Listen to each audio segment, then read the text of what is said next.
자, 그러면 지금부터 출산 거부 사회 3장 대담을 시작해 보도록 하겠습니다. 자, 오늘은 아이와 돌봄의 문제, 이 돌봄과 양육의 문제, 그걸 본격적으로 좀 얘기를 해보려고 하는데요. 우선 막연하게 아이돌 보기 어렵다, 양육비 많이 든다, 뭐 이런 얘기들을 우리가 많이 하긴 하는데 어떤가요? 일단은 아이 돌봄 경험이 없으신 우리 이유진 비서관님, 네, 이유진 비서관님부터 네. 이 아이 돌봄 생활이 네. 어떨 것 같은지, 또 아이 돌봄과 양육에 대해서 주변에서 어떤 얘기를 듣고 계실까요? 네네.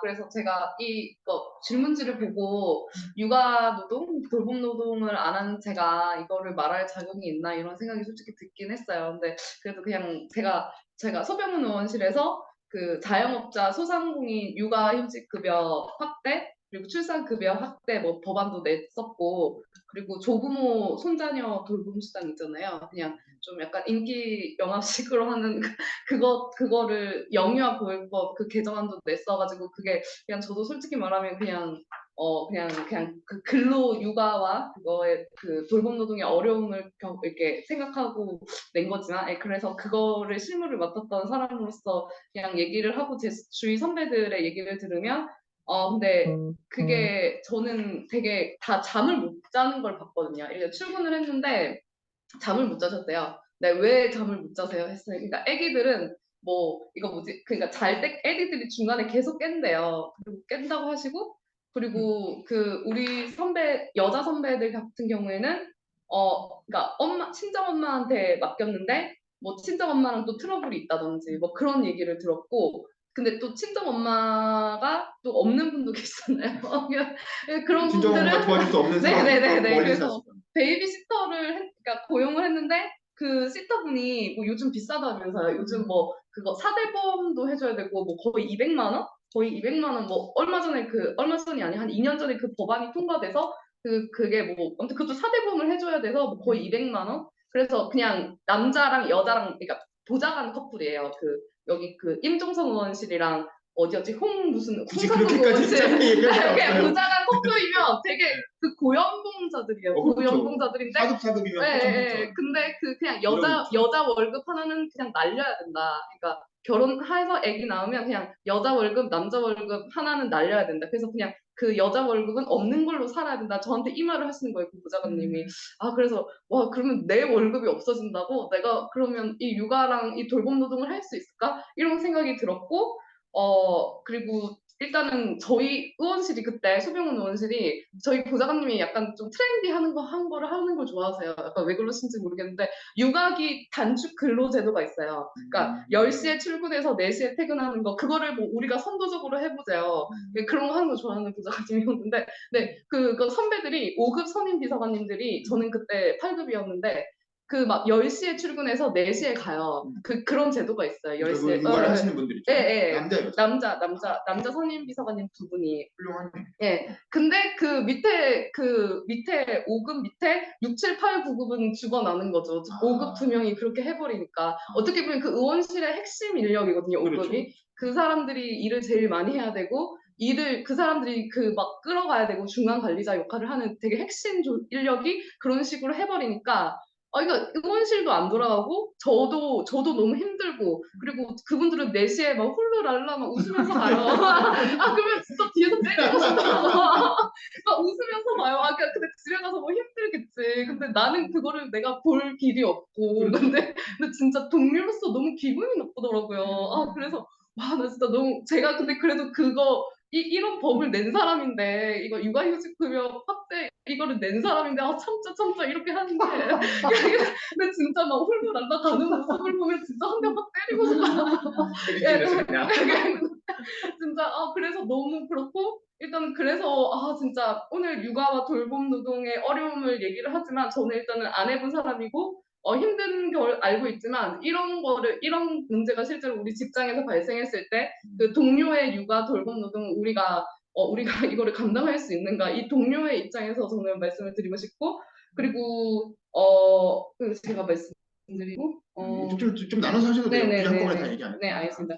네 그렇습니다. 그러면 실제로 아이 돌보는 생활은 어떤가요? 이거를 이제 아이를 실제로 돌봐보신 육아를 담당하고 계신 우리 이지영 씨, 그 아이를 돌보는 과정에서 아까 뭐 잠 못 잔다는 얘기도 했는데 일단 노동 강도가 어느 정도, 돌봄의 노동 강도가 어느 정도인지 하고 그다음 또 양육비는 연령대에 따라 어느 정도 들었는지 지금 한 10살 정도까지 키우셨죠?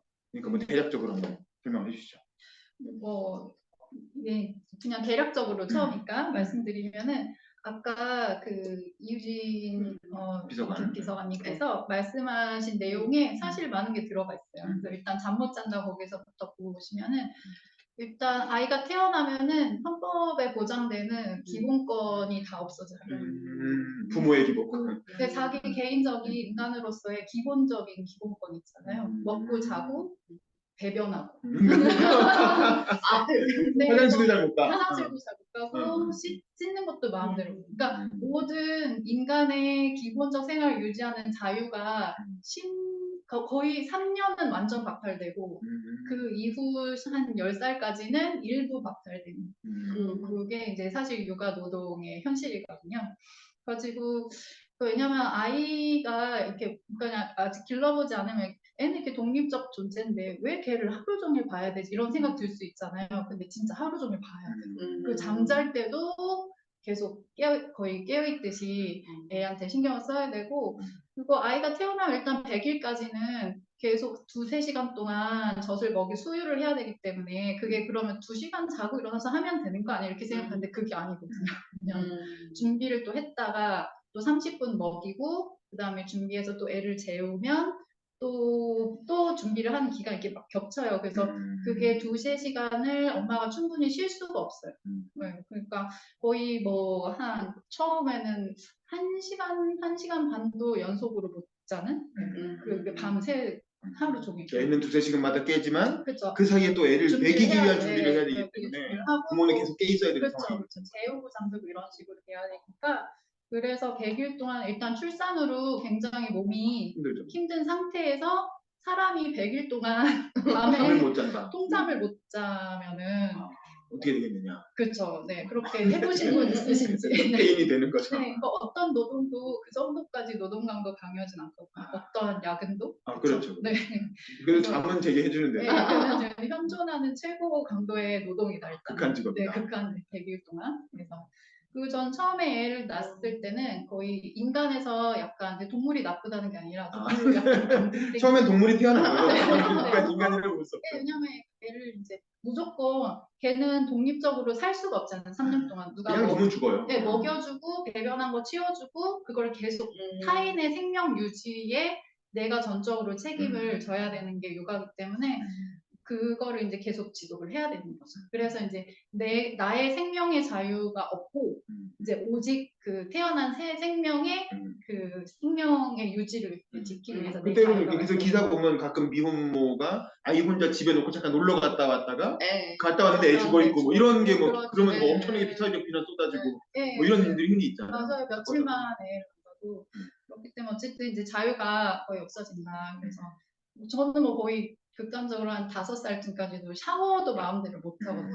네. 왜냐하면 문 밖에서 계속 기다리고 막 문 두드리고 마음이 급해가지고 자유롭게 씻지도 못하고 이제 먹지도 못하고 그 생활을 거의 3~5년을 계속 해야 되는 거예요. 근데 그 100일만이 아니고 네네. 3년에서 5년, 5살 정도까지. 네. 가지고 그 생활은 그러니까 내가 혼자서 뭔가 마음껏 한 15분이라도 밥을 먹는 거 있잖아요. 그것도 불가능해요. 그러니까 엄청나 이게 자유가 안 되었어요. 책의 컨셉이 출산 거부 특집. 업무가 부정적이네. 아니 왜? 아니 사실이니까. 사실이니까. 노동 강도는 이제 공포 입사이게. 헌법에 보장되는 이제 노동 기본권은 전혀 지켜지지 않는 그렇죠. 네, 노동이다. 원래 하루 주 8시간, 하루 8시간이 주 40시간인데 네, 맞아요. 전혀 그거와 관계없는 네, 노동을 하게 이거는 뭐 애를 직접 낳은 부모뿐만 아니라 어린이집 뭐 교사나 그 베이비시터 다 해당되는 거죠. 이게 노동 강도가 어느 정도인가를 이렇게 따져보면은 그래서 그렇고 이제 뭐 아까 뭐 사실 뭐 육아기 단축제도 막 이런 것도 이제 사실 나왔는데 그 제도는 이제 나중에 좀 말씀드리겠습니다. 네.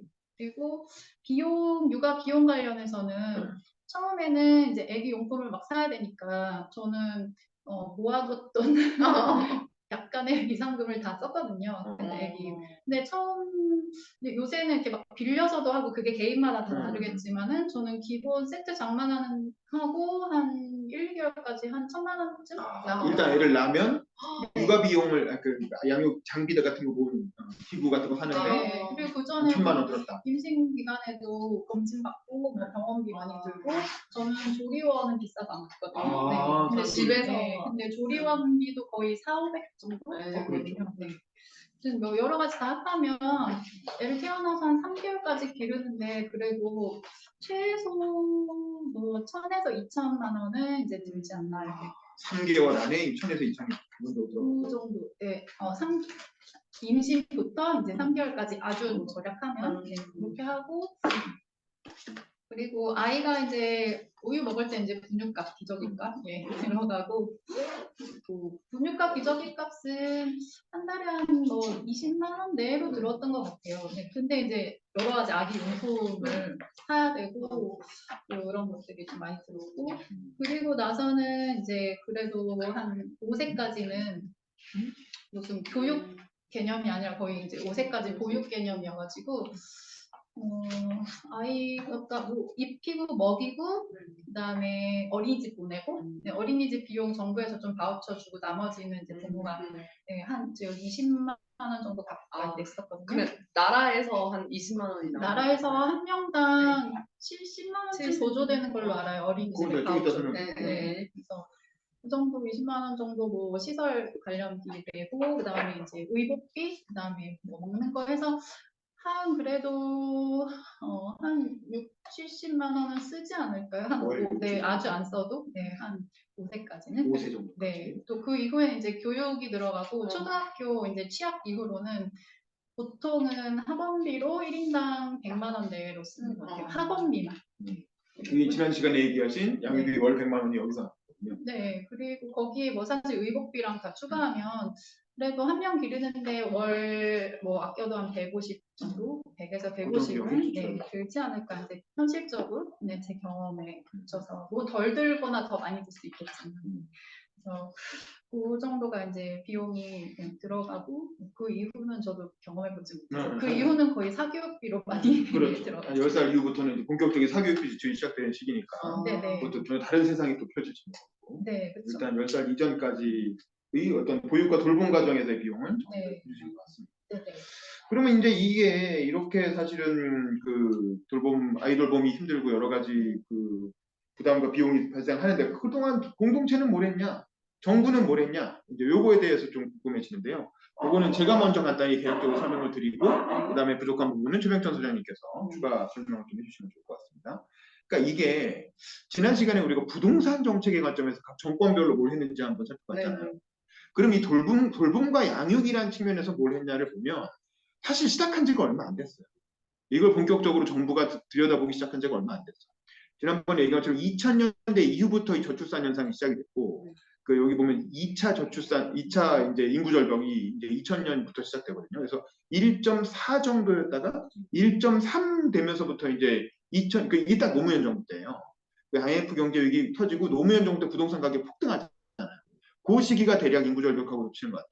그리고 또 지금 3차 인구 절벽은 문재인 정부 때인데 이것도 역시 부동산 가격 폭등하고 또 연관이 있는. 그러니까 부동산 정책과는 뗄래야 뗄 수가 없는 거지. 근데 어쨌든 노무현 정부 때는 이게 문제구나라는 걸 처음 인식을 한 거예요, 정부가.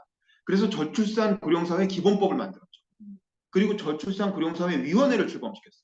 그게 노무현 정부의 업적이에요. 그리고 처음에는 저소득층 위주로 지원을 했어요.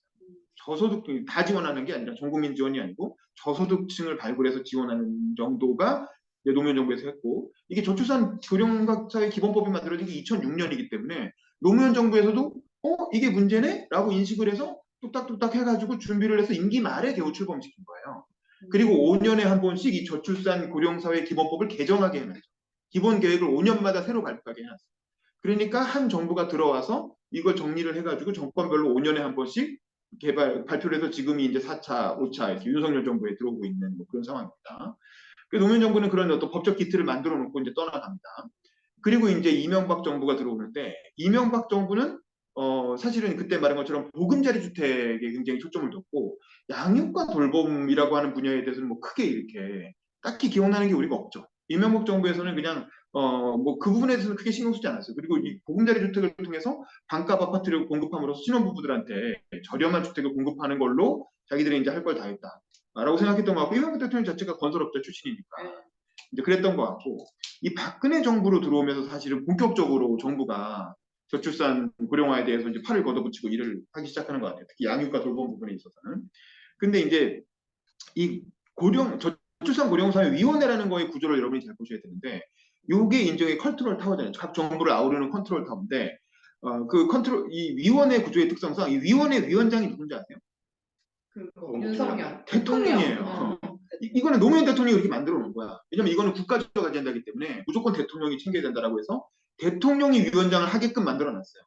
그러니까 대통령이 챙기면 돌아가고 대통령이 관심을 안 가지면 그냥 그 상설 개정 휴업을 하게 되는 그런 구조인 거죠. 그래서 이명박 정부 때는 별로 한 게 없고 박근혜 정부가 이제 박근혜 대통령이 좀 관심을 가졌던 것 같아요. 왜냐면 박근혜 대통령은 결혼도 안 하셨지만 진짜 국모의 마음으로 이거는 이제 여왕이었기 때문에 핵심 공약이 생애주기가 복지국가예요. 그러니까요. 그래서 박근혜 대통령은 상당히 이 문제에 대해서 관심을 가지고 들어옵니다. 그래서 사실 그 돌봄과 어떤 양육 부분에서 했던 가장 대표적인 게 무상 보육을 실시하겠죠. 이때부터 예산이 폭증을 합니다. 우리가 흔히 저출산 예산이 지난 16년간 뭐 280조를 썼다라고 할 때 대부분 이제 박근혜 정부부터 급증하기 시작해서 이제 문재인 정부 때 폭증을 하게 되는데 그게 이제 뭐냐면 무상 보육 정책을 펴면서 이제 어린이집 비용을 정부가 대주는 거죠. 그 어린이집과 옛날엔 유치원 어린이집은 완전 사교육이었어요. 그래서 그냥 부모가 무조건 몇십만 원씩 월급을 내가면서 이제 등록비를 내가면서 애들을 보내야 되는데 그 어린이집과 유치원비를 정부가 내주는 게 무상보육입니다. 그게 2013년에 박근혜 정부가 시행을 하게 되죠.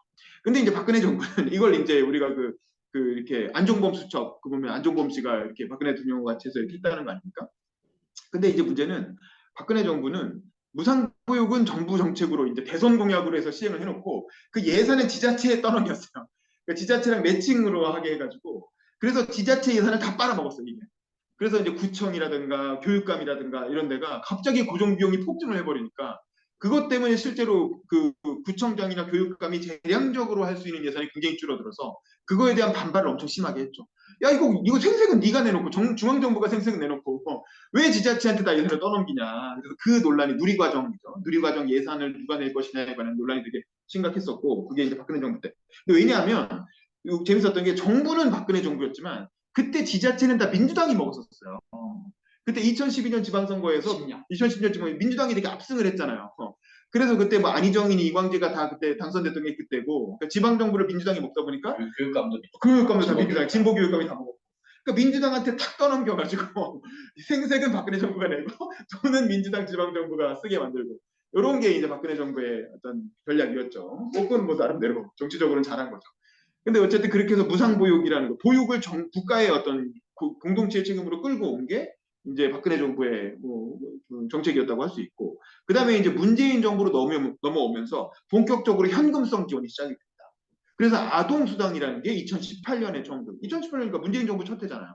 두 번째 해죠 사실상. 그러니까 아동수당이라는 게 들어와서 그게 월 10만 원, 꼴랑 월 10만 원, 월 10만 원은 8세까지 0에서 7세죠. 그래서 8세까지 아동수당이라는 게 이제 들어오기 시작했고, 그 다음에 영아수당이라는 게 2022년에 이제 윤석열 정부 들어와서 처음 시행이 되는 거야. 영아수당이 월 30만 원.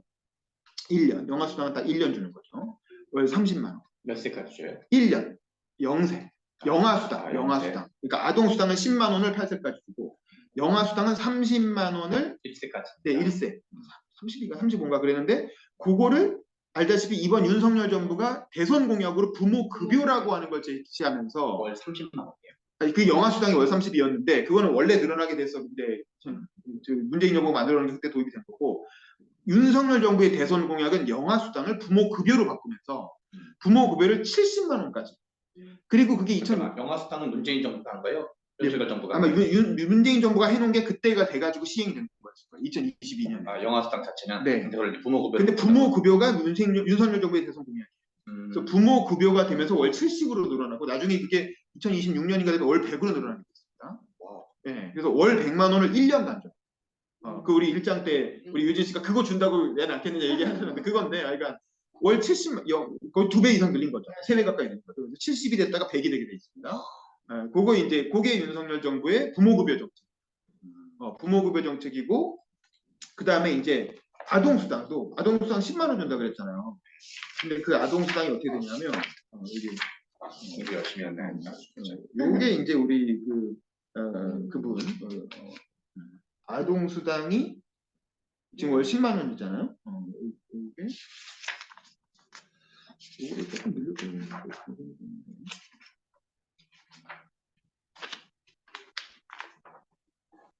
그거 좀 제가 찾아서 말씀드릴게요. 아동수당이 하여간 월 10만 원씩 7세까지 여기서는 아직 10만 원인데 네. 이거를 8세까지 주게 되잖아요. 네. 근데 이걸 고등학생까지 늘리겠다는 얘기가 지금 나오고 있어요. 지금 들어서 나오고 있어요. 그래 실제로 아마 일본은 그렇게 한다는 얘기가 기사가 된 게 있고, 그러니까 한국도 이 아동수당 10만 원 주는 걸 18세, 지금 8세인데 18세 고등학교까지 뭐 주겠다는 얘기를 지금 정부에서 지금 논의하고 있는 뭐 그런 정도가 이제 이거 관련해서는 이제 현금 지원 관련해서는 그렇습니다. 그러니까 윤석열 정부가 상당히 대폭 늘린 게 맞긴 맞아요. 그리고 이런 게 늘어나면서 지금 이게 지금 16년간 280조 원이 들었잖아요. 근데 2022년에 50조 원 정도예요. 그러니까 16년간 280조가 들었는데 한 해에 50조가 된다. 저출산 고령화 16년간? 네, 지난 이게 처음 노무현 정부 때부터 시작해서 윤석열 정부까지 16년간 280조가 들었다는 거. 그걸 윤석열 대통령한테 보고를 했어요. 저출산 고령사위원회에서 출범하고. 근데 1년간 50조? 근데 2020년에는 50조고 그 다음에 또 50조. 그러니까 2년 만에 또 100조가 늘어나게 되죠. 이게 2023년이에요? 4년이에요? 네, 2022년, 3년 이렇게 해서 50조. 2년간? 네네. 2년간 한 100조가 더 늘어날 전망입니다. 앞으로는 아마 계속 이런 식으로. 왜냐면 이게 고정 비용이기 때문에 계속 늘어나게 돼 있어요. 그리고 지난 우리 부동산 할 때 얘기한 것처럼 이 예산에서 특히 박근혜 정부가 폭증한 이유는 부모급여도 무상보육도 있지만 행복주택, 이 행복주택 건설 비용이 저출산 예산으로 잡히는 거예요. 그러니까 이런 것들 그리고 이런 것들이 이 주택 건설 비니까 엄청나게 비용이 많이 들어요. 그런 것들이 들어가면서 갑자기 폭증하기 시작한 거고. 그다음에 이게 이 출산과 보육의 돌봄과 보육의 문제는 지난번에 그래서 부동산 정책 같은 경우에 대선 공약으로 주로 나왔기 때문에 정치권이 주도했어요. 정치권이 주도해서 널뛰기를 하긴 했지만 어쨌든 되게 획기적인 정책들이 막 나왔다가 들어갔다가 막 그런 거잖아요.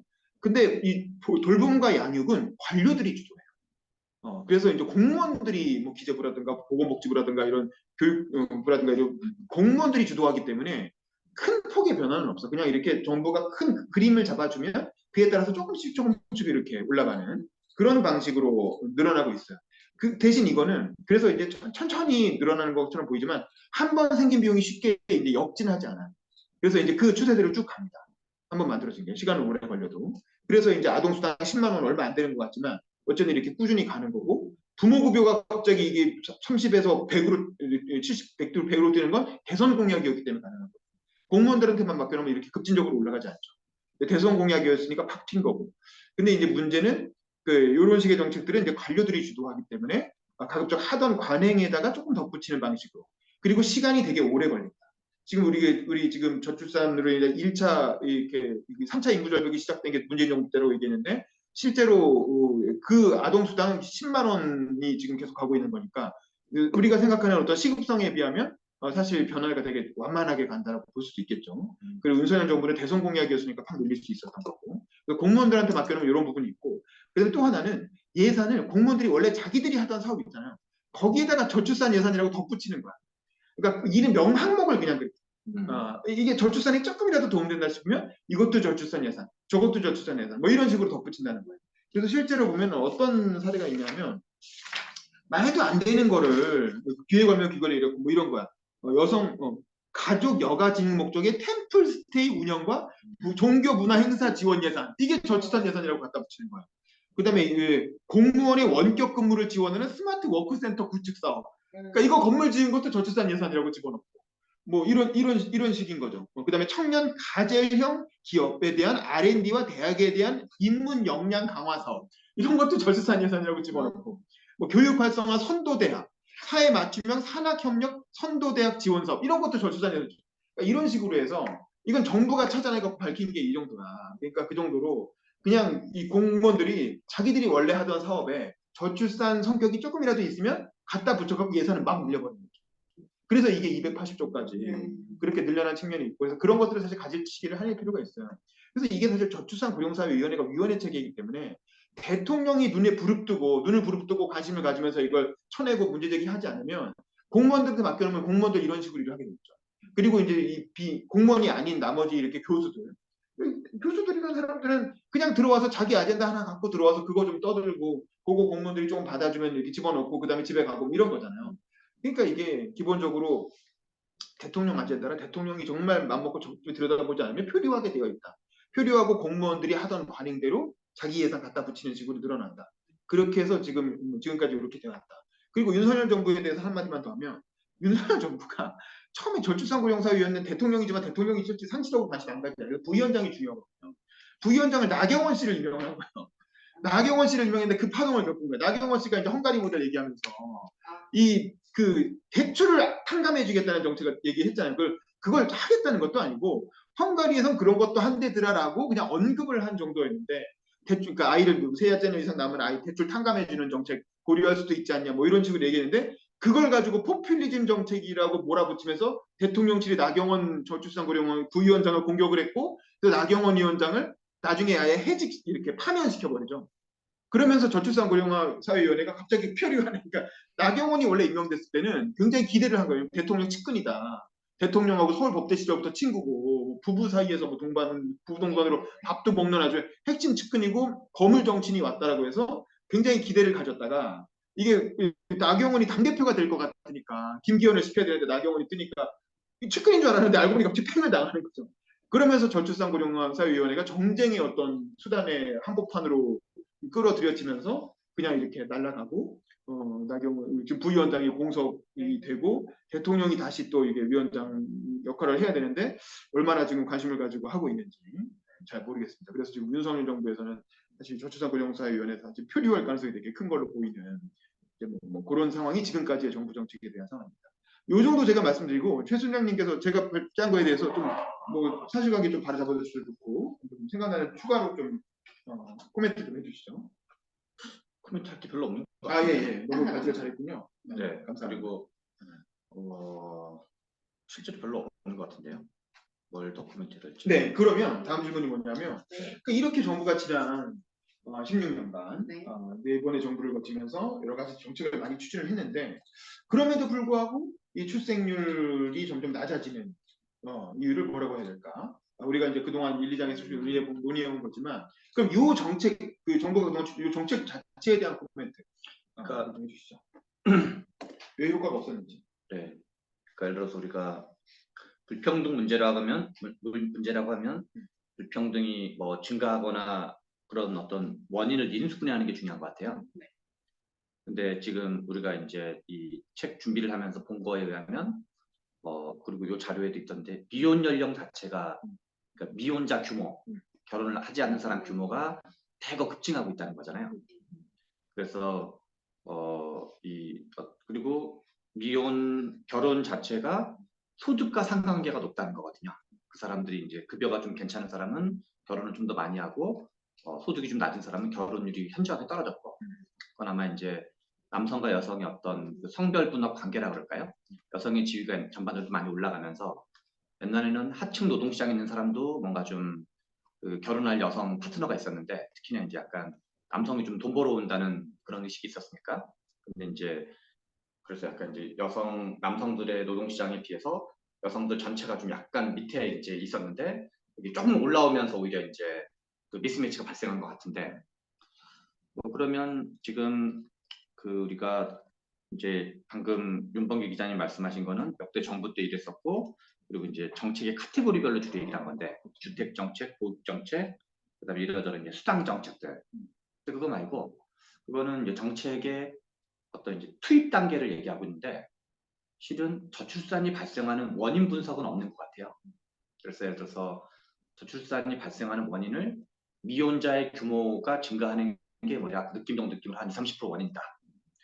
내지는 뭐 보육 부담이나 그런 주거비 부담이 대략 또 한 뭐 20, 30%의 원인이다.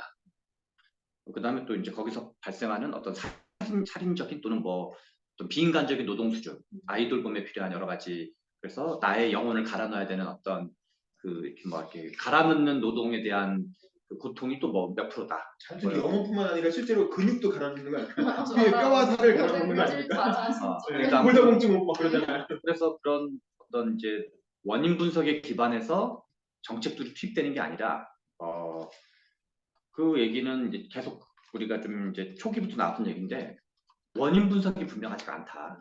그냥 정책으로 약간 그 오만 가지 예산 투입하는 것뿐만 아니라 그 엉뚱한 예산을 이제 저출산 명목을 하는 것뿐만 아니라 원인 분석 없이 계속 정책 처방을 투입하고 있다고 할까요? 그래서 원인을 분석하고 그런 거에선 근데 지역별로 출산율이 어떻게 다른지, 시대별로는 어떻게 달랐는지, 나라별로는 어떻게 다른지 그런 원인 분석을 좀 가지고 그 원인에 대해서 어디에 투입해야 좀 더 효과적인지 그런 게 있는 게 아니라 그냥 느낌적 느낌으로 그러니까 막연하게 예를 들어서 저는 이제 불평등 문제도 마찬가지지만 우리가 생활비가 제일 많이 들어가는 게 주거비, 교육비, 통신비 이런 거거든요. 그다음에 보육비. 그래서 특히 이제 그러니까 주거비와 교육비 가장 많이 비용이 들어가죠 일반적으로. 근데 그것이 불평등의 그러니까 저출산의 원인인지는 엄밀히 말하면 그 어떤 인과관계로든 상관관계로든 되게 제한적일 수 있거든요.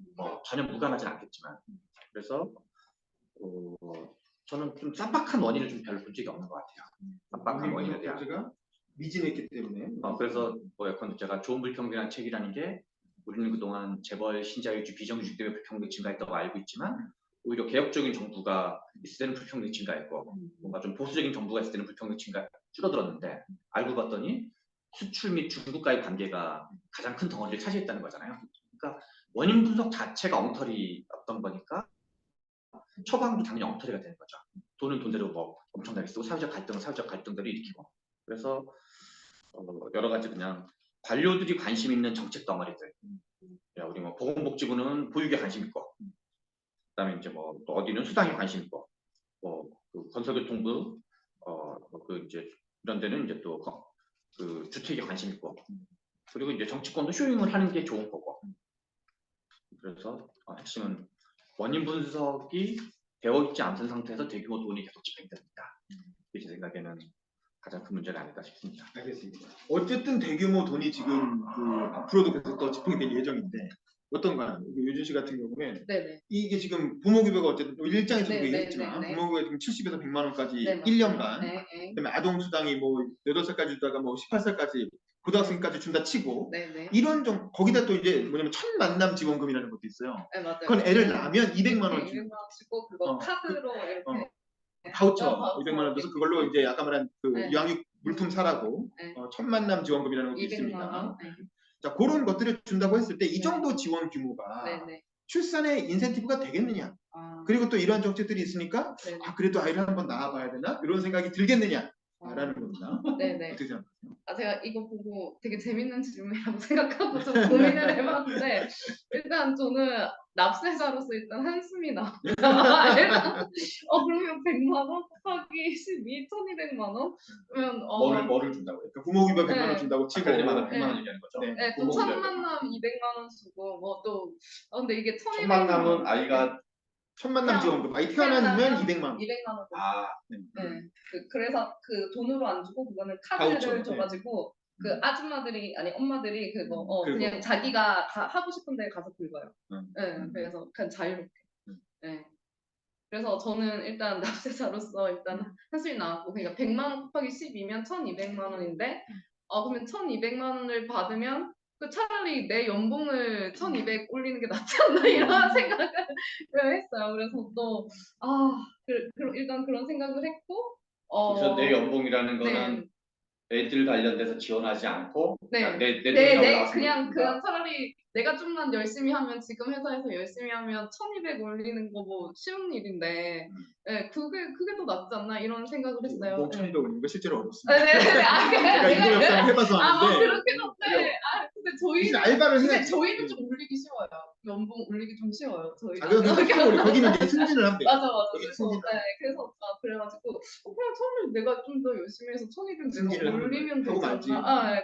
그래서 이거 자체가 저는 이렇게 이것도 저는 그러니까 윤석열 저기 그 캠프도 그냥 위에서 우리랑 똑같겠죠. 우리랑 그냥 위에서 내라고 하니까 그 보좌진들 또 그 시즌에 또 불려가서 열심히 냈겠지. 만들었겠지. 네, 그 아까 그 최경찬 그거 수장님이 했던 거랑 약간 말씀이 그게 괴가 같은데 그냥 위에서 내라고 하니까 공약을 낸 거 같아요. 그러니까, 네, 그러니까 뭐 그냥 내는 거야. 그냥 끌려가서 낸 거 같은데 저도 뭐 그랬으니까. 그러니까 선거 시즌에 그러니까 돌봄과 양육에 대해서 아무런 생각과 고민과 활동을 하지 않았던 직원들과 의원들이 그냥 돌려가서 그냥 그 내는 거예요. 근데 예, 근데 그렇게 공약을 만들고 그렇게 리얼한 진실들을 지금 다 말하는 아니 그렇게 고민 없이 그 전문가 검토 없이 그냥 그렇게 남발했는데 저는 이렇게 이게 몇백 조? 그러면 우리나라 예산이 600조라고 하면 몇 퍼센트인가요? 꽤 높은 그 퍼센트를 차지하는 예산이 이렇게 선거 시즌에 불려가서 그냥 빨리 만들었던 정책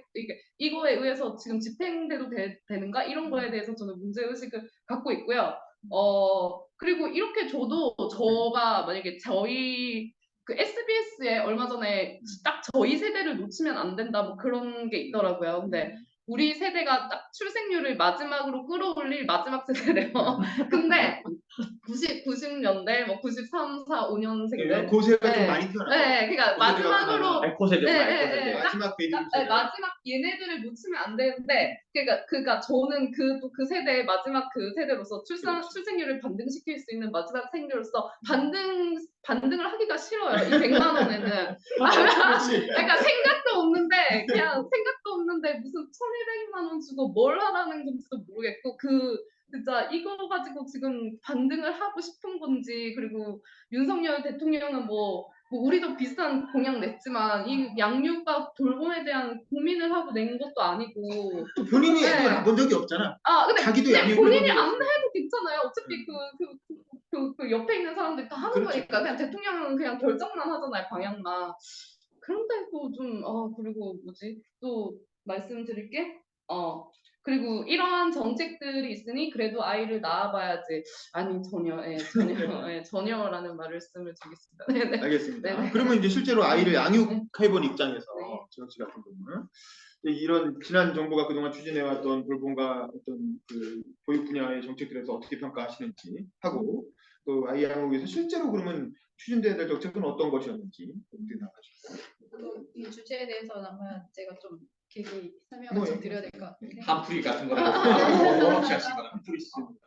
네, 정리해 주시기 바라면서 네. 우선은 그 동안에 이제 1, 2, 3차 지금 4차까지 이제 네. 저출산 기본 계획이 좀 나왔잖아요. 그렇죠.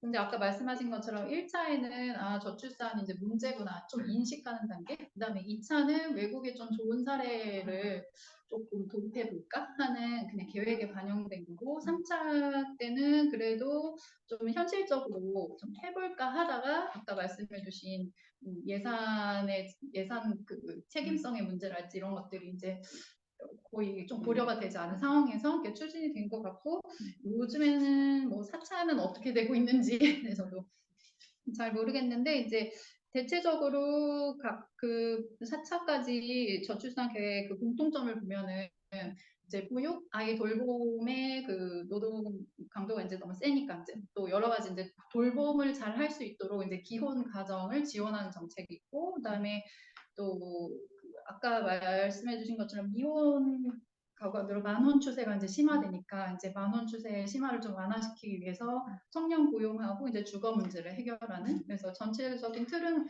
보육하고 주거하고 고용 문제에 이렇게 맞춰져 있는 것 같아요. 근데 보니까는 예를 들어서 이제 아까 그 박근혜 정부 때가 3차 기본 계획인 거죠. 그래서 그때 이제 좀 적극적으로 이제 추진하려고 했을 때 그 주된 그 보육 돌봄 관련 정책이 뭐냐면 이제 뭐 누리과정도 그렇고 지금까지 사적 영역으로 좀 여겨졌던 0세에서 만 5세까지 이제 보육을 국가가 담당하겠다 이렇게 이제 천명을 유산 하고 보육이 나오는 네, 거죠. 그래서 이제 국공립 어린이집 뭐 비율도 늘리고 막 여러 가지 엄청 좋은 정책이 있었거든요. 근데 실제로 국공립 어린이집이 별로 그 퍼센티지로 사실 안 늘어났다고 하고 아까 그리고 말씀해주신 문제는 사실은 이게 또 그 주관 부서가 달랐어요. 그러니까 어린이집 같은 경우, 그러니까 예를 들어서 아이들이 이제 만 5세, 만 3세, 만 3세가 한국 나이로 5세거든요. 그래서 5세에서 7세까지 학교 가기 전에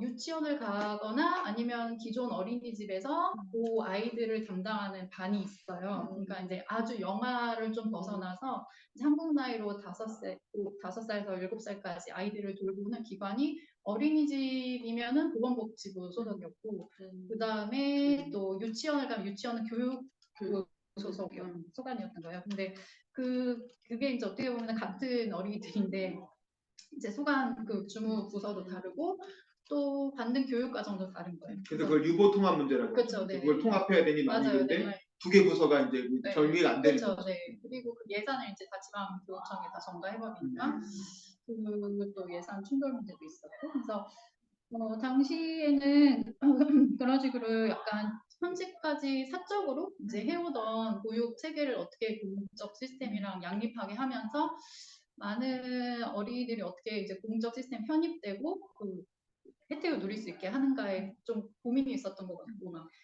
뭐 유치원 반발 사태도 막 이제 막 일어나고 했었는데, 그런 거부터 해서 사실 정리할 문제들이 사실 되게 많았는데 그것에 대한 큰 고민 없이, 그리고 그 연령대 아이들을 어떻게 공적 보육으로 들어올 수 있게 하느냐에 대한 이렇게 치밀한 별 고민이 없이 그냥 누리 과정이라는 교육 과정, 통합 과정만 어린이집, 유치원 똑같이 하면 된다. 약간 이렇게 좀 라이트하게 생각했던 것 같기도 하고. 그리고 또 그게 어쨌든 부모를 직접 지원하는 방식이 아니고 그냥 네, 기관한테 돈을 그렇죠. 대주는 방식이기 그런 때문에 식이었죠. 네. 그 부모들은 뭐 특별히 뭐 어린이 안 보내고 싶은데도 보내야 되는 그렇죠, 경우도 네. 있었고, 맞아요. 그게 또 이제 그 어린이 유치원들의 어떤 배를 불려주는 게 되다 보니까 거기서 이제 이렇게 그거 가지고 회계 불투명성 문제 때문에 네. 이제 박용진 씨가 유치원 선법 하면서 이제 그게 좀 크게 이슈가 되고 뭐 그런 난리통이 있었죠. 네, 맞아요. 그리고 저도 그때 마침 2015년에 제가 아이를 낳았기 때문에 또 그 당시 좀 관련이 있어서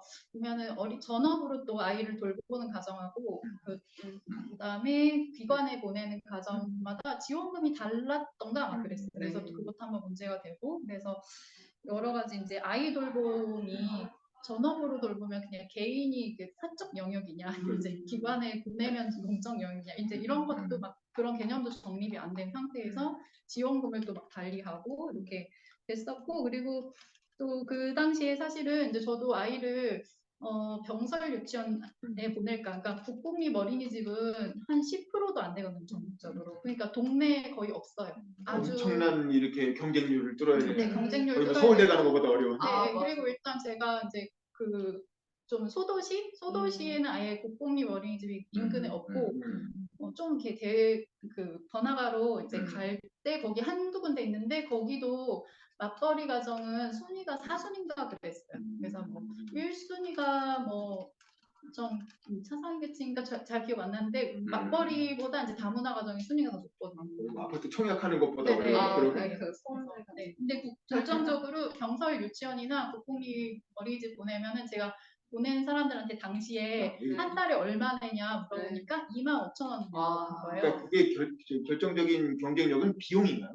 비용이 싸다는 비용하고 그 보육의 질, 그리고 선생님들은 더 병설 괜찮고. 유치원 선생님들은 다 보육교사 자격증 있다던가 약간 이렇게 교육의 질과 그다음에 프로그램도 경설 다르고. 유치원이라는 게 학교랑 같이 있는 거 얘기하는 거죠? 네네네. 그건 이제 거의 국공립 어린이집처럼 운영이 되는 곳이니까. 그래서 그렇게 이제 공립 보육시설은 비용도 적게 낼 수 있는데 일단 수가 너무 적고, 그리고 또 한 가지는 또 사설은, 그래서 제가 사설로 보냈는데 사설은 정부 바우처 빼고, 그러니까 부모가 내야 되는 돈이 한 20만 원에서 50만 원 정도 들거든요. 그러니까 일단 저는 그때 그 생각을 했어요. 근데 무상보육이면 아예 안 내도 되는 거 아니에요? 근데도 아니요, 20년 일정 전에. 부분. 네. 그러니까 다 내주는 게 아니구나. 네. 일부를 내주는 네, 거고 그리고 나머지는. 또 뭐 영화는 조금 더 많이 보조해주고 다 나이대마다 이제 지원비가 다르거든요. 근데 아무튼 근데 저는 그때 그 생각을 했어요. 아니 다 같은 대한민국 애들인데 국공립 어린이집이나 병설 유치원 보낸 애들은 거의 로또 당첨된 것처럼 아주 적은 비용에 보육을 맡기고, 사설로 보내는 가정들은 그래도 한 20만 원에서 50만 원은 부담해야 되잖아요. 네, 그러니까 그것부터가 조금 이상하고, 그리고 근데 또 문제는 병설 유치원을 왜 안 보냈냐면은 방학이 너무 긴 거예요. 아, 거기는 네. 학교 때만 하니까. 맞아요. 네, 학교 네. 때. 그러니까 거기는 사실은 맞벌이가 보낼 수가 없어요. 와, 그러네. 네, 방학이 너무 아 맞아, 맞벌이 선배들은 그 병설. 일부러 거기 안 보내고 또 초등학교도 사립초 보내고 네, 그래야 그 방학- 공립초는 네, 못 방학 보내고 없이 방학이 놀아주니까. 아니 그래서- 방학을 메꿔주는 정책은 왜 안 해요? 그러니까 그러면 좀 내라고요. 그런 정책을 내라고. 대선 때. 그러니까 방학 그러게요. 네, 그래서 제가 말씀드리고 싶은 거는 국공립이라고 해도 그게 현실적인 이제 육아에 별로 돌봄에 도움이 안 될 정도로 방학이 길거나 이제 공백이 있는 거죠. 그래서 좀 총체적으로 문제가 있다 이렇게 말씀드린 거고, 그다음에 뭐 참고로 그래서 윤석열 정부에서는 늘봄학교라 그래서 아 맞아요. 그래서 학교가 좀 더 돌봄을 더 많이 네. 저녁 아침에 8시까지도 맡아주겠다는 정책을 네, 시범 지금 하고 있죠. 어. 시범 실시를 하고 있고 네. 2026년부터 뭐 전국으로 전- 확대한다고도 하는데 그것도 좀 그거는 두고 하루를 기준으로 늘리는 거고 네. 방학을 방학 포함해가지고 얘기는 얘기는 없는 거죠. 네. 근데 늘봄학교도 문제가 많아요. 교사들한테 떠넘기는 거니까 네, 그렇죠. 교사들도 난리나서 뭐, 교사들 엄청 반발하고 있고 아니 비정규직이라도 쓰면 되는 거 아니에요? 차라리 그 타임을 좀 지금 바꿔. 시범 실시 기간에는 예산을 써서 그렇게 해주는데 이게 전국으로 확대되면 그런 예산이 없이 그냥 이렇게 왜냐면 예산이 어디서 나겠어요? 그럴 가능성이 크다라고 생각해서 많이 반발하는. 네, 그래서 이제 그때 이제 3차 때 좀 구체적으로 저런 걸 해보려 했는데 네. 사실은 이렇게 좀 별로 실효성 많지 않았고 실제 보육을 공적으로 담당하는 그 기능 자체가 강화되지 않았다 그 당시에. 그리고 그다음 문재인 정권에서는 아동수당 10만 원씩 주는 거 저도 지금도 받고 있거든요. 물론 네 주니까 이제 근데 저 궁금한 게 네. 주로 어디에 쓰세요? 10만 원을 기업 원래 아니야 저는 그냥 녹여버리겠지. 그냥 이렇게 해서 네, 존재감이 어떻게 누구 코에 붙이겠어요? 존재감이 많지는 않아요. 네. 그런데 이제 이렇게 당신만 사줘도 10만 원. 아까 말씀해주신 것처럼 나름대로 또 바우처나 어쨌든 부모 직접 지원이나 현금성 지원을 하려고는 하는데 이제 지난번에 이제 통계를 보면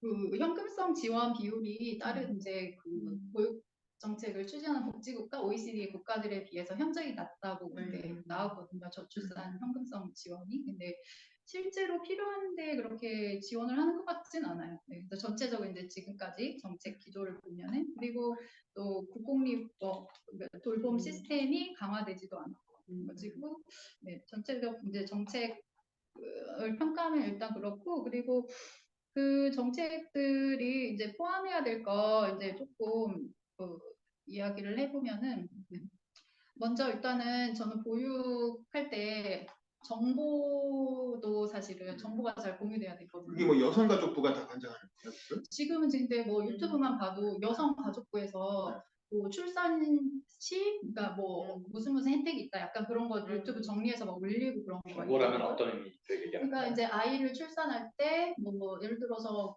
뭐 검진 뭐가 병원 어디가 가느냐부터 해가지고 무엇을 준비해야 되고 그 다음에 아이 생일 주기별로 육아에 따른 어떤 여러 가지 정보를 어디서 습득하고 물품은 어디서 얻고 어떤 게 좋냐 약간 이런 모든 정보들 있잖아요.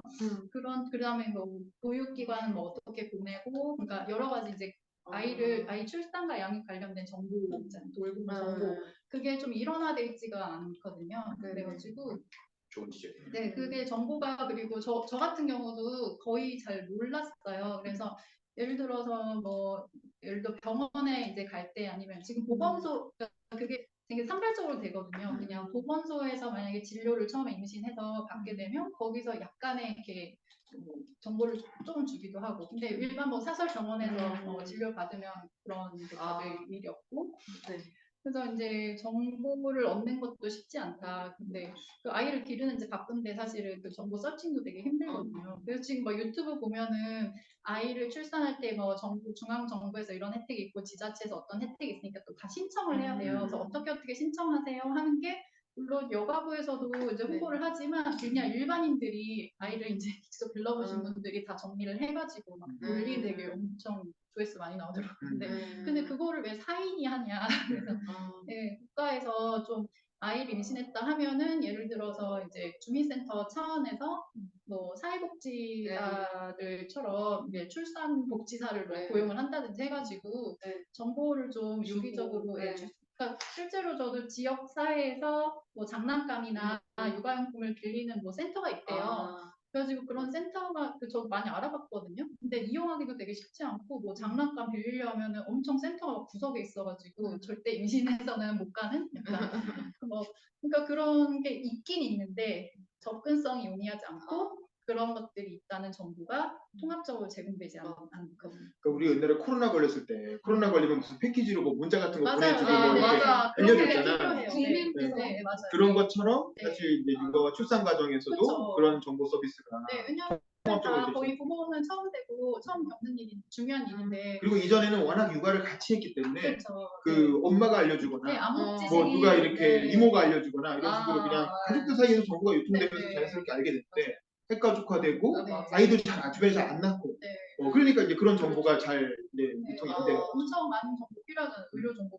애가 막 갑자기 아프면 지금 뭐 삐뽀삐뽀 119라는 엄청 두꺼운 백과전서 두꺼운 같은 서- 책이 네. 있거든요. 아이들이 이런 증상 보일 때 어떻게 하세요? 이런 네. 그게 그냥 사설 이제 수학과 그 선생님들이 이렇게 의사 선생님들이 쓰신 책들이 거의 이제 수학의 정석처럼 이제 엑스페이가 돼가지고 돌아다니는 거. 읽히는데 그게 삐뽀삐뽀 119 네, 그런 책들 시중에서 판매되는 책인가요? 네, 유명한 책, 그렇죠. 베스트셀러, 네. 스테디셀러. 네, 육아 관련된 네. 정보 좀 이런적인 제공, 유기적인 정보 접근성이 좀 있으면 좋겠다 이런 생각하고 그리고 이제 아이 돌보미 서비스를 막 한다고 하는데 그게 사실 또 실효성이 별로 없어요. 그러니까 지난번에 보니까 수요와 공급이 너무 일치하지 않는 거예요. 그러니까 예를 들어 수요자는 막 9,000명인데 공급은 뭐 몇백 명. 뭐가 수요물이 아이 돌보미 서비스라고 아이 돌보미. 신청을 하면 아. 플랫폼에 네. 신청을 하면 돌보미를 보내주는 네, 거예요. 정부에서 돌봄을 보내주고 소득에 저렴한 따라서 가격에. 소득에 따라서 네, 일반 좀 사설 싸게. 돌보미보다는 싸게. 네, 좀 저렴하게 돌보미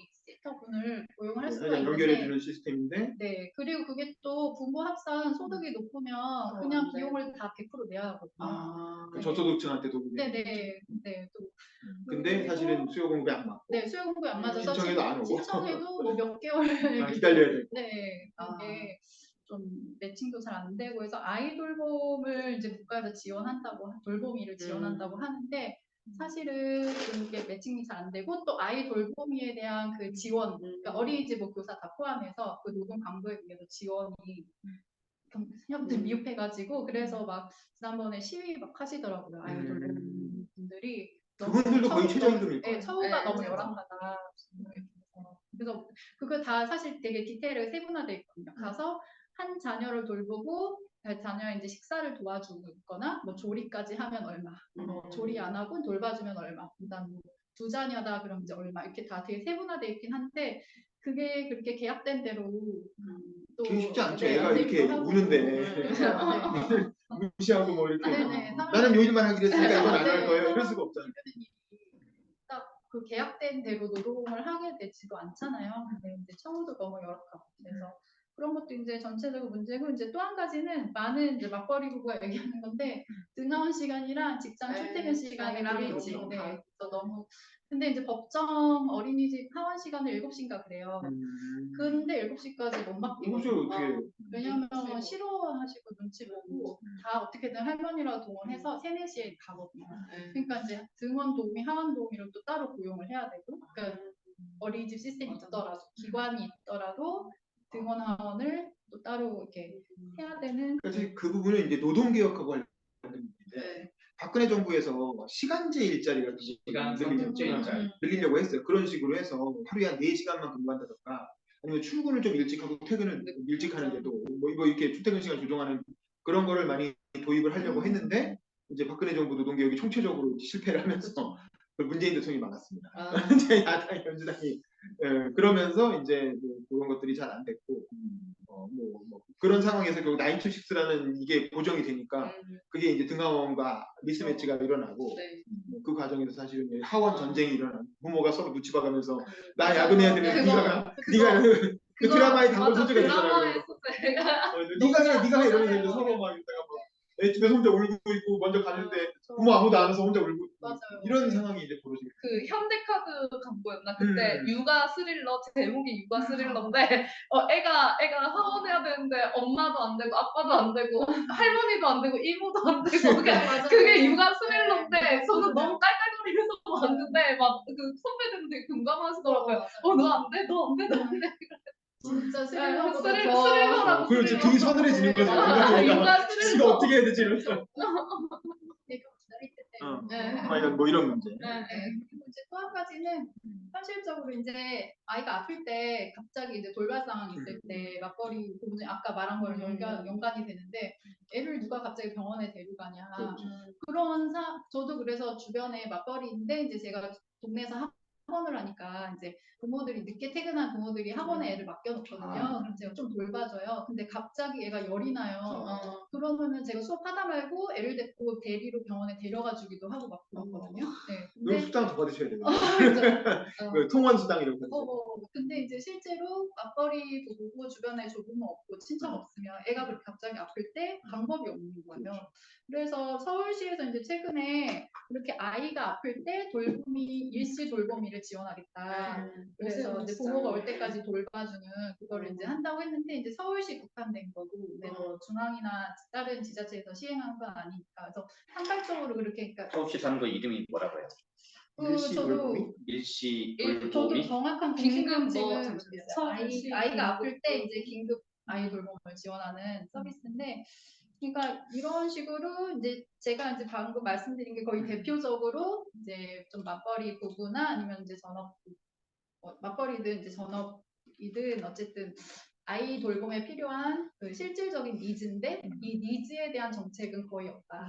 네, 보시면 또 하나가 이제 육아휴직 부분이잖아요. 네. 결국 그런 문제 때문에 육아휴직 제도가 네. 어쨌든 박근혜 정부, 문재인 정부 들어서도 박근혜 정부 때는 이제 엄마들이 육아휴직을 쓰는 제도가 도입이 되면서 이제 엄마들이 육아휴직을 쓰면 정부가 월급의 일부를 보전해주는 다는 아니고 그런 제도가 시행이 되기 시작했고 문재인 육아휴직 정부는 제도는 훨씬 더 그 이전에 있었던 제도죠. 근데 있었는데 이제 잘 이전에는. 쓰지 못하고 있었죠. 근데 그거다가 이제 문재인 정부 때는 아빠들한테까지 이제 육아휴직을 쓸 수 있게 확대가 되긴 했으나 뭐 잘 쓰지 못하고 눈치를 보고 있는 상황인데 최근 들어서 저희 회사도 아빠 육아휴직을 좀 쓰고 있거든요.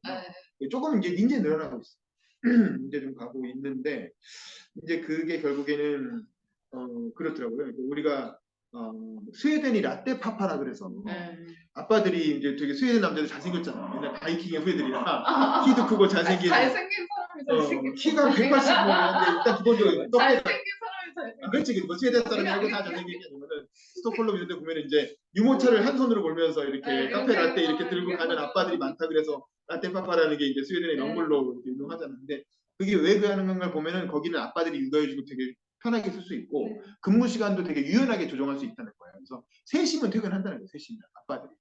3시면 퇴근해가지고 아이 이렇게 유치원에서 하원하는 거 데려다가 유모차 끌면서 집에 간다. 커피 들고. 그래서 라떼파파가 가능한 건데 그러려면 그거는 결국 이제 아빠 육아휴직을 자유롭게 쓸 수 있는 어떤 기업 규모. 저는 이거 자꾸 문화의 문제라고 생각하는데 제가 보기엔 문화의 문제 아니에요. 기업 규모의 문제예요. 여기 왜 어렵냐면 10명밖에 안 되는 조그만 의원실에서 그렇게 하니까 그게 라떼파파거든. 4시에 퇴근하는 게 라떼파파거든. 근데 중소기업에서 그걸 써버리면 그 부담이 다른 직원들한테 그냥 그대로 전가된단 말이에요. 근데 500인 이상의 그 대규모 사업장에서는 그렇게 몇 명이 휴직을 써도 좀 일찍 퇴근해도 메꿔줄 수 있어요. 대체 인력이 항상 있기 때문에. 근데 이제 대체 인력이 없는 상태에서 중소기업 규모에서는 써버리면 남은 사람만 엄청난 손해를 보게 되는 거예요. 현실적으로 일이 안 돌아가고. 그렇게 되는 거죠. 사실 그래서 그런 기업 규모와 관련이 있고 스웨덴 같은 경우에 수출 대기업이 많잖아요. 발렌베리 가문이 해가지고 나름대로 이제 대기업이 커버하는 게 많기 때문에 아마 그런 게 가능한 게 아닌가 싶어요. 근데 우리는 그런 건 생각 안 하고 그냥 라떼파파 법이라 그래갖고 정은혜 의원도 그때 잠깐 원대에서 나한테 발의하고 막 그랬는데 발의만 해놓고 뭐 통과가 안 되지. 우리나라 현실에 안 맞으니까. 뭐 그런 부분이라 아빠 육아휴직 부분은 좀 그런 거하고도 좀 관련돼 있지 않나 이런 생각이 듭니다. 이 부분에 관해서 조금 더 추가로 하신 말씀 있으신가요? 육아휴직이나. 지금 이제 저는 그 어쨌든 유전교 자영업자이기 때문에 이제 제 동생을 예로 말씀드리면 동생이 그 실제로 동생 딸? 그러니까 여동생. 여동생이 이제 아이를 낳았을 때 초기 육아할 때 탄력근무 대기업을 동생은 다니고 정규직 있기 직장인? 때문에 정규직 직장 대기업을 다니고 있었고 그 탄력근무제를 요양근무제를 1년간 보장을 해줘가지고 음. 그때는 아까 말씀하신 것처럼 뭐 일찍 10시 뭐 출근해서 2시, 3시 퇴근하고 월급은 좀 이렇게 줄여서 적게 받고. 적게 받고 하는데 근데 1년 지나니까 언제 정규 출근할래? 이렇게 되는 거예요. 그러니까 이게 유연근무제나 휴직제도도 사실은 아이 한 명 기르려면 1년이 아니고 애도 한 10년 걸리잖아요, 사실은. 10년 동안 돌봄이 필요한데 우리는 되게 한 1년 정도에 맞춰져 네, 있죠. 거의 부모님들은. 1년이고 그 육아휴직 1년 갔다가 도저히 뭐가 1년에 맞춰져 있다는 거예요? 육아휴직 근무급여도 1년간 주는 거고, 육아휴직 자체가. 육아휴직도 네, 처음에 1년 정도고. 네, 탄력근무제를 어떤 회사에서 10년간 유연근무제를 지원을 하겠어요. 그러니까 그게 사실은 산업 현장이랑 되게 불일치가 일어나는 거예요. 근데 그게 사실 해결돼야 사실 맞벌이가 되는데 그게 안 되니까 이제 제 여동생도 1년 동안 다니다 결국 퇴사를 하고 그리고 공무원 시험을 준비해서 왜냐하면 공무원 시험 왜 봤냐면 그 퇴근 시간이 일러서 그 그렇지. 4시에 그래서 준비해서 다행히 합격을 했는데 이제 그럼에도 불구하고 저희 어머니께서 이제 또 상당히 많이 도와주셨고 그렇죠. 건강원이나 그래서 이제 주변에 보면 그나마 일가정 양립을 하는 집들은 거의 그때 말씀드린 것처럼 조부모, 조부모 도움 없으면 일단 퇴사하거나 이제 그만둘 수밖에 없다. 그 육아휴직이 보장이 되더라도 10년이 아니면은 사실 실효성 별로 없다. 그리고 이제 초등 그러면 이제 아까 이렇게 말씀드린 것처럼 그러면 뭐 7세까지 미취학까지 어린이집 어떻게든 보내서 뭐 6시까지 아이를 맡기고 그 다음에 근데 6시까지 맡겨도 퇴근 시간보다 이르잖아요. 그래서 그 사이에 또 빈틈이 있고 그 다음에 학교를 가면은 초등 2학년까지만 돌봄교실을 이용할 수 있거든요. 근데 3학년도 막상 방학 때 부모 다 출근하고 나면은 밥을 챙겨줄 사람이 없으면 되게 난감하거든요. 3학년이라고 해도. 그래서 고학년 되면 그래도 자기 혼자 챙기는데 그래서 그게 이제 돌봄 공백이 생겨서 많은 여성들이 이제 아이들이 취학을 하면 보통 애들이 학교 12시에 끝나니까 오히려 어린이집 보낼 땐 5, 6시까지 맡기는데 학교는 12시쯤 끝나고 또 돌봄 교실은 학교 재량이라 어쨌든 또 추첨이에요. 그러니까 지금 떨어지면 못 보내요. 그리고 또 예를 들어서 막 학교마다 저희 학교도 이번에 돌봄 교실을 공사를 한다고 그래가지고 한 달간 못 봐준다고 공지가 떴더라고요. 그러면 이제 그래서 맞벌이 부부들은 난리가 나는 거지. 한 달간 또 완전 난리 뭔가 나는 찾아야 네, 돼. 그러니까 이제 뭐 공적 돌봄 시스템도 신뢰할 수가 없고 네, 그렇다고 이제 회사에서 육아휴직을 그래도 1년 보장해준다 그래도 돌봄을 돌봄 공백을 채우기에는 요원하고 네, 그런 여러 가지가 이제 얽혀 있고 또 남성 육아휴직은 사실 저는 되게 필요하다고 보는 게 아까 말씀드린 것처럼 전적으로 아이를 돌본 경험이 없으면 노동 강도에 대한 경험치가 없다 보니까 가정 양육과 집안일에 대한 참여도가 저조할 수밖에 없거든요. 안 해봤으니까 그렇게 힘든지 모르니까 저거를 내가 같이 책임 나눠야 되겠다 이런 생각 잘 못하고 같은 집 안에 있어도 주 양육자하고 아닌 사람의 노동 강도 엄청 차이 나거든요. 근데 안 보이면 또 그 디테일한 노동을 잘 몰라요. 근데 이제 직접 해봐야 또 아는 게 있어서 그래서 육아휴직을 했던 남성들이 가사일과 육아 참여도가 더 높다는 연구 결과도 있거든요. 그래서 여러 종합적인 차원의 실제로 아이를 돌볼 필요도 있고, 근데 향후에 이제 같이 그 분담을 하는 그 약간 문화 조성을 위해서도 남성 육아휴직은 되게 필요한데, 근데 그럼에도 이제 전반적으로 돌봄과 고용을 양립하기 너무 어렵다. 알겠습니다. 자, 우리가 1장 때 그런 얘기를 했잖아요. 사실 이렇게 돌봄이나 어떤 그 보육에 대해서 예산을 투여하는 게 결국 이미 이 결혼의 문턱을 넘은 분들한테 일종의 추가 지원이기 때문에 이런 식으로 여기에 예산을 계속 늘려나가는 게 과연 바람직하냐? 요 고민도 좀 있을 것 같아요. 왜냐하면 이미 결혼의 문턱을 넘은 분들은 어쨌든 나름대로 경제적으로 안정돼서 결혼을 결정하고 집도 구하고 뭐 그리고 이제 애를 낳는 건데 여기에 계속 이렇게 뭐 사실 늘려보면 끝도 없잖아요. 끝도 없이 계속 예산이 늘어나는데 뭐 이렇게 여기 예산을 집중적으로 투자하는 게 과연 이게 공동체 전체로 볼 때 바람직한 일이냐도 한번 고민해볼 문제인 것 같은데 뭐 우리 유지 씨 같은 경우는 어떻게 생각하세요? 뭐 지금 네. 돌봄에 관한 얘기를 쭉 들으셨는데 네네. 계속 이렇게 네. 이쪽에 노력과 비용을 정부가 투자하는 게 맞다고 보시는지? 그래서 참 이거를 유진 씨는 마음이 약간 이제 네. 비혼자적 마음가짐. 네. 만약에 나는 평생 결혼 안 할 거야. 애도 안 낳을 거야. 근데 여기 예산을 이렇게 투입해. 아, 나는 세금만 내고 아, 아무것도 네, 받은 건 그래서 없고 약간 그런 느낌 저는 아닌가요? 세금만 내다 죽을 것 같은 느낌. 아무것도 받는 거 없이 세금만 받는 내다가. 거 없이 세금만 내다 죽을 것 같고. 아 근데 약간 제가 버뮤다 같은 데 갔어요. 거기 세금 적겠는데요. 버뮤다. 근데 그 아까 그 일단은 그렇고 질문이 그렇게 그러니까 그래서 세금을 이렇게 투입하는 게 그러니까 이때까지 근데 이게 저희가 수당 제도가 되게 많았잖아요. 아동수당, 양육수당, 지금 부모급여.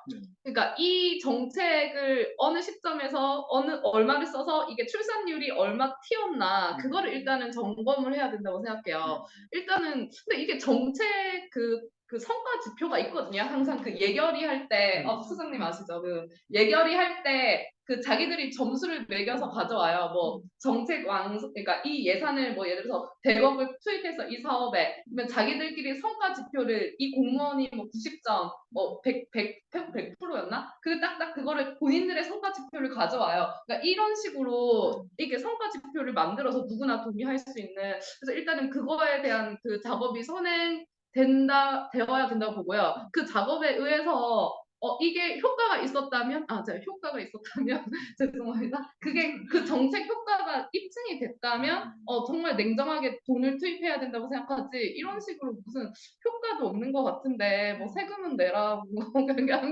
그런 거는 아닌 것 같고요. 일단은 그리고 아까 말씀 주신 것 중에 약간 제가 첨언을 하자면, 그게 약간 제가 요즘 그거 뭐지 그 아동 교육과 요즘 오은영 선생님만 요즘 유행이잖아요. 그쪽 같은 그래가지고 데 새끼. 네 그러니까 약간 이러면서 오은영 선생님 등장하면서 막 엄마 아빠들이 뭐 예전이랑 다르게 좀 뭐 정서적으로 돌봐줘야 되고 뭐 약간 그러니까 이런 멘탈 케어에 대한 부분까지 그게 약간 이게 붐이죠. 그거 요즘 우리 돌봄 육아의 약간 트렌드잖아요. 오은영 선생님 등장하면서 네, 오은영 선생님이나 그런 분들이 하시는 말이 뭐 3세?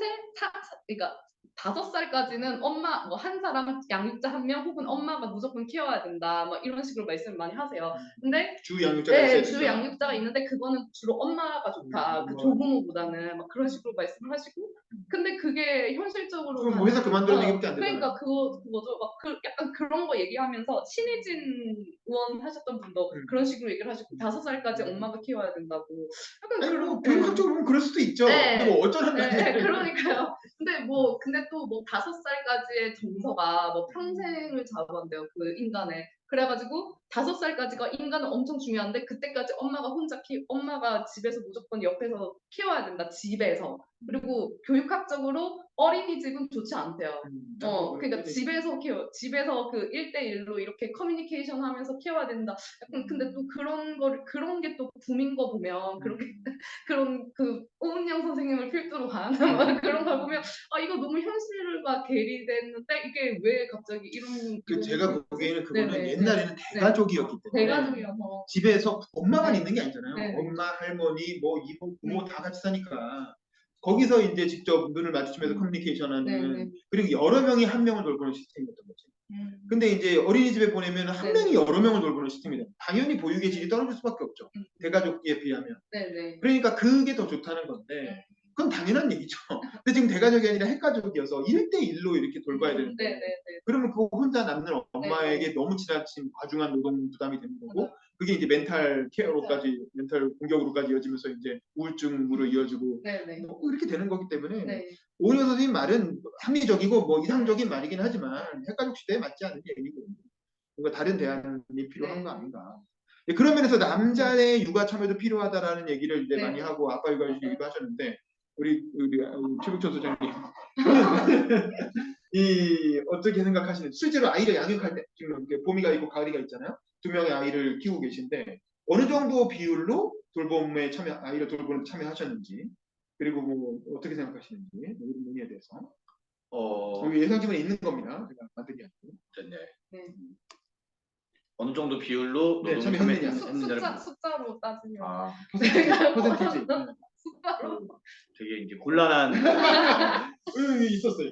곤란한 질문인 것 같고요. 그 약간 이제 문화적인 측면이 있는 것 같아요. 그러니까 이제 뭐랄까 실제로는 이제 내가 생각하는 참여랑 아이 엄마가 생각하는 참여의 비율이 많이 다른 예, 거죠. 서로 다른. 그래서 이제 근데 그거는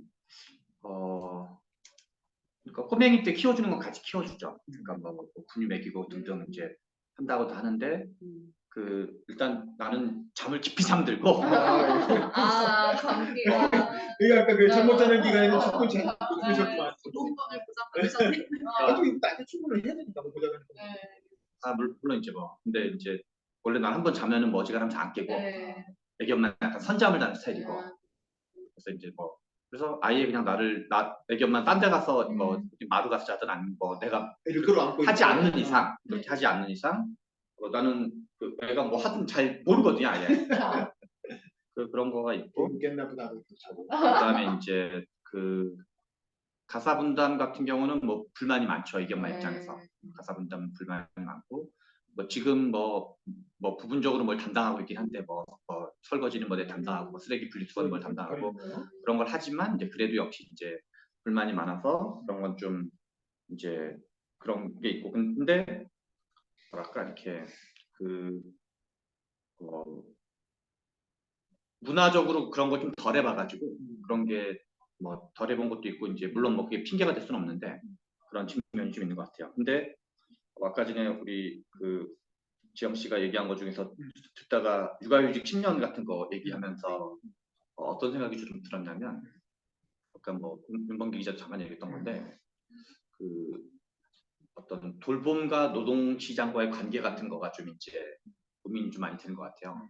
그러니까 네덜란드 모델이 있고 스웨덴 모델이 있다고 치면 스웨덴 모델은 대기업 중심이 많고 그다음에 이제 그 직장 어린이집이 많이 발달해 있거든요. 그래서 직장 어린이집이 많이 그러니까 또 대기업이 중심이기 때문에 직장 어린이집이 발달해 있을 수 기업이 있어요. 규모가 크니까 어린이집을 넣을 수가 있는 거야 건물아. 근데 우리나라는 노동시장에 저 이제 뭐 며칠 전에 발표 다른 거 할 일이 있어서 또 봤는데 50인 미만 사업장에 있는 사람이 거의 한 뭐 1200만 명 가까이 20인 미만 사업장 20인 미만 사업장에 있는 사람이 한 1200만 명이고 뭐 그런 식이다 보니까 그 소규모 사업장 여기도 20인 사업장. 네, 저희도. 뭐 저희도 넓적으로 10명 그렇다고 봐야 되겠죠. 이하죠. 네, 저희도. 그래서 소규모 사업장이 너무너무 많다 보니까 뭔가 이 규모의 경제라는 게 작동되기가 어렵고 전체 노동시장의 거의 50% 이상이.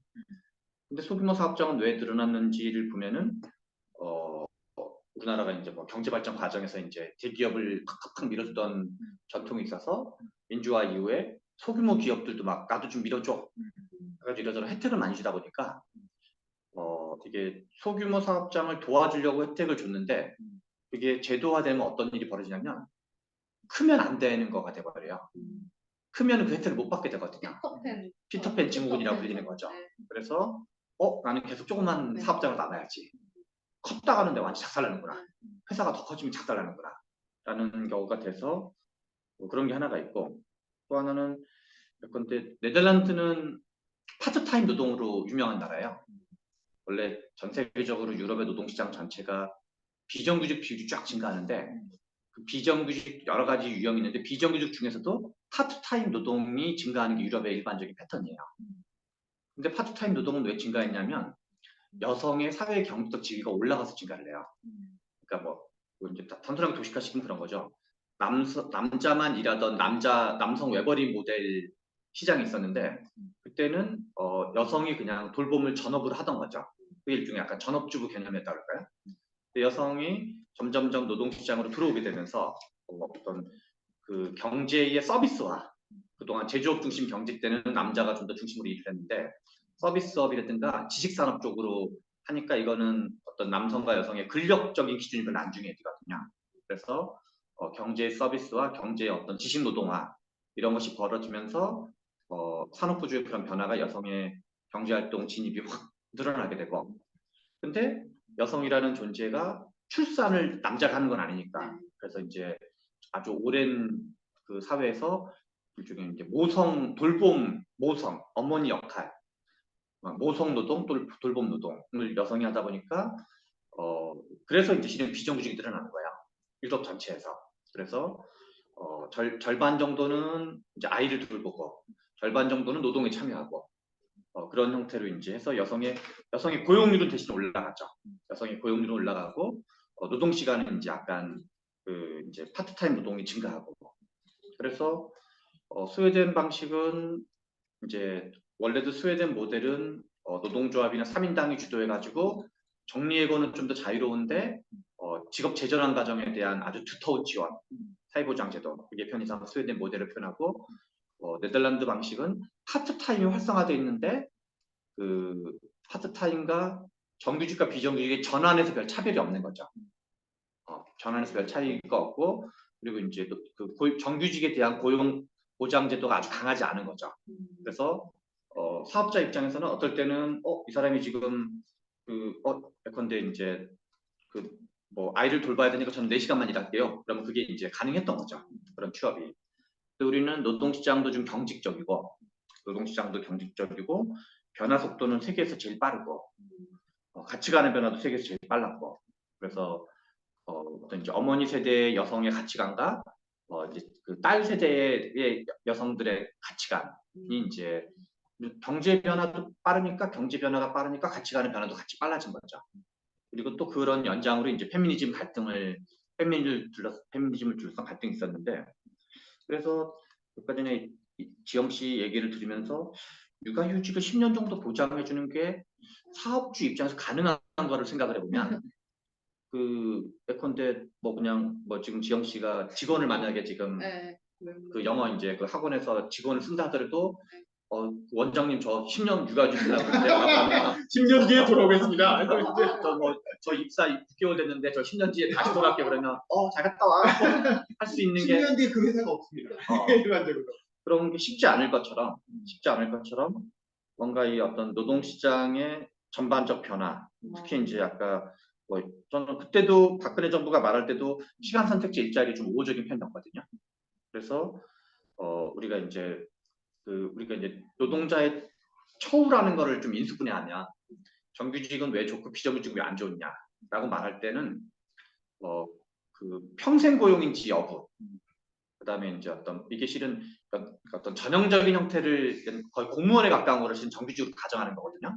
8시간 일을 해야 되고 비간의 정함이 없어야 되고 그런 것들인데 그게 아니라 사회보장 제도에 대해서 좀 약간 보장을 해주는 방식으로 사회보장 제도를 보장해줘서 일하는 시간과 일하는 시간에 비례해서 급여는 좀 차이가 난다 하더라도 나머지에서의 차별이 좀 별로 없다라면 가장 대표적인 게 사회보장 제도일 것 같아요. 제 생각에 4대 보험이라고 또 5대 보험이라고 불리는 그런 식으로 시간 선택제 일자리를 좀 활성화하면서 시간 선택제 일자리 버전에 맞는 사회보장 제도 그런 거를 좀 보장해주는 방식으로 노동시장 변화가 같이 가지 않으면 좀 실제로는 쉽지 않은 거 아닌가 그런 생각이 좀 많이 들었던 것 같아요. 저도 같은 생각이고 우리가 이제 육아휴직을 많이 얘기하는데 엄마 육아휴직, 아빠 육아휴직 얘기하지만 예를 들면 8살까지 1년 쓸 수 있다 이런 거잖아요.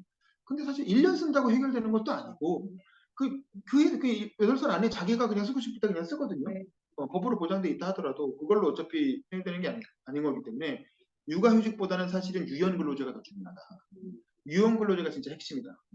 라떼파파가 가능한 것도 유연근로제이기 때문에 가능한 거고 그래서 사실 유연근로제를 어떻게 확산할 것인가가 사실은 이제 산업과의 관계에서 굉장히 중요한 포인트인 것 같아요. 그렇다고 무슨 억지로 이걸 강요할 수는 없는 거잖아요. 그 회사 다 망할 텐데 육아휴직 10년 쓰게 하면 회사 다 망할 텐데 그래서 결국 이제 유연근로제를 할 수 있는 법적 제도적 장비를 해주는 게 중요한데 그 얘기는 우리가 이후에 노동개혁 파트에서 한번 해봤으면 좋겠습니다. 그럼 오늘 그 외에도 몇 가지가 있는데 이것도 다음 코너에서 다 얘기할 것들이기 때문에 오늘 이 돌봄과 보육에 관한 얘기는 이 정도로 마무리했으면 좋겠는데 혹시 유진 씨하고 지영 씨 못하신 얘기 있으면 한마디씩만 듣고 마치자. 지영 씨 먼저. 네, 아까 한풀이를 하라고 하셨는데 한풀이를 못해가지고 마무리하면서 저는 남편의 육아 참여가 거의 0.5. 근데 해외 나가 있고 그러잖아요 지금. 그러기도 하고 한국에 있을 때도 안 해버릇하면 더 안 할게요. 맞아요. 불가항력적인 요인도 있고 그 요인이 없을 때도. 근데 그러니까 남편은 아이를 낳았을 때 잠을 못 자는다는 사실도 몰랐더라고요. 그 정도로 그거는 이제 됐고 대결 지식이 없는 거죠. 그래서 결론은 이제 제가 혼자서 아이를 기르면서 또 거의 집에 생활금을 거의 혼자 다 버는 가장 역할을 하면서 또 제 학업도 박사과정 공부를 1인 진행했고 3역 사역을 아주 하는 네네 남편은 그래서 거칠이었구나. 네 그래가지고 1인 3역 거기 집안일을 더하면 이제 1인 4역을 하는 거죠. 혼자서 4가지 노동을 하면서 이제 지냈는데 아까 말씀하신 것처럼 그건 이제 제가 이제 고용 형태도 미정부였고 학생들 뭐 가르치고 사실상 하니까 자영업이군요. 네 그렇죠. 그래서 아까 말씀하신 육아 반 그다음에 근로 반 이렇게 할 수 있었기 때문에 어느 정도 이제 가능했던 시스템이거든요. 아무나 이렇게 할 수는 없거든요, 사실은. 그렇죠. 네, 그래서 근데 그렇게 하면서 정말 쉬는 시간이 없는 거예요. 계속 뭐 노동을 해야 되고 그다음에 아이 기르는 일상을 간략히 말씀드리면 하루를 그냥 쪼개서 단편을 말씀드리면 예를 들어 아이가 이유식을 먹어야 되는 단계까지 왔어요. 그 전에는 잠 못 잘 정도로 아이의 이유식을 먹으려면 새끼 먹여야 하잖아요. 근데 뭐 저는 일단 다 좀 만들어 먹였어요. 그래가지고 그래서 만들고 먹이고 하면 이제 일단 하루가 다 가는데 그 만드는 동안에도 애를 계속 봐야 하잖아요. 그러니까 이제 요리 업무를 만약에 하고 있어요. 가사일도 전체적으로 보면 회사 총체적인 업무를 혼자 하는 셈이잖아요. 뭐 비품 관리, 그다음에 뭐 식당으로 치면 요리, 계속 가족이 먹으면 요리해야 되고, 청소해야 되고, 뭐 대표적으로 보면은 그다음에 뭐 여러 가지 공과금 내야 되고 막 이렇게 회계 그다음에 모든 총체적 업무를 가정이라는 사업체 안에서 하는 건데 그 와중에 육아가 사실은 추가되는 거거든요. 근데 그게 그러니까 애를 보면서 또 요리하는 것 자체가 되게 또 쉽지가 않아요. 근데 그거를 새끼 계속하고 쉴 틈 없이 막 하고 그리고 이제 좀 그 기간 지나서 이제 일을 하게 되면은 이제 집으로 출근한다고 하잖아요. 근데 퇴근해서 바로 애를 보고 저녁을 어떤 간호사분이 이렇게 쓴 글을 봤는데 집에 와갖고 옷을 벗으면서 밥솥에 밥을 안 치고 다시 하나씩 또 일을 시작하는 벗으면서 거죠. 하면서 또 청소하고 그러니까 쉴 틈이 전혀 없는 거예요. 그래가지고 저도 그래서 병 몇 번 났었거든요. 쉴 틈이 전혀 없다. 아주 노동 강도가 세고 휴식 시간이 전혀 없다. 일과 이제 육아를 병립할 때 그래서 그 육아와 가사 그 분담이 사실 굉장히 중요한 거죠. 이제 노동 환경 개선에 그게 그냥 단순히 남녀 뭐 이렇게 싸우고 할 문제가 아니고 현실적으로 옛날엔 대가족이었기 때문에 그걸 다 같이 다 나눠서 분담을 했는데 했는데 지금은 핵가족이니까 적어도 부부끼리라도 분담을 해야 된다. 그렇죠. 이제 교육이고 뭐고 다 사실은 거의 엄마들이 많이 전담하고 일일이 다 신경 쓰는 일이잖아요. 그래서 이렇게 돌봄과 보육 문제는 여러 가지 제도적인 또 가정대 모든 총체적 문제의 사실 뭐 집합소다. 네. 가정 정치라고 할 수 있죠. 네네. 그렇게 정리하고 싶습니다. 알겠습니다. 네네네. 우리 유진 씨도 마무리로. 네, 저는 코로나가 저희가 예를 들어서 뭐 3년 지금도 하고 있지만 거의 3년이었는데 저는 이 얘기를 하고 싶었어요. 코로나19 때 돌봄 문제가 사회적 문제로 사실 부상을 했거든요. 그쵸. 그래서 그때 많이 이슈됐던 말이 돌밥 그러니까 돌아서면 밥하고 돌아서면 밥하고 그러니까 돌밥이라는 얘기도 생기고 그리고 돌아서면 밥을 한다고. 그러니까 그 여성분들이 집에 있으니까. 돌아서면 밥하고 그러니까 밥 삼시세끼를 해서 다 바쳐야 해먹어야 되는 돼요. 거죠. 막 밖에 나가서 사 먹을 수도 없고. 옛날에는 그렇지. 그래서 코로나 때 네. 출산율이 올라갔지, 이혼율이 올라갔지. 귀치가 주목됐죠. 그래서 막 그건 돌밥 나중에 연구해 봤을 이런 텐데. 말도 넷플릭스는 생기고. 대박을 쳤고 코로나 때. 그리고 사실상 뭐 유치원이라는 그 돌봄 기능이 마비되고, 그리고 초등학교 돌봄 교실, 초등학교도 그냥 다 마비되고. 그렇죠. 그러니까 이 위기 상황에 가장 취약한 사람은 여성이라는 거죠. 그러니까 그러니까 똑같이 일을 해도 그 엄마들이 돌밥을 하고 코로나라는 그 긴급한 상황에서 근데 저도 이 상황을 목도를 하면서 이렇게 코로나19 이런 마비 그냥 육아 기능 마비 돌봄 기능 마비를 시키는데 이런 대안도 못 주는 정부를 믿고 어떻게 아기를 낳나 이런 생각이 들더라고요. 그래서 좀 그런 위기 상황에 대한 말씀을 하고 싶었어요. 유진 씨는 네. 이 정부의 행태와 무관하게 마음이 올라오는 거 아니에요? 안 해요. 어차피 날 생각 없는 것 같긴 한데. 네. 알겠습니다. 자, 그러면 3장은 이렇게 마무리하고 자, 그럼 녹화는 여기까지만 할게요.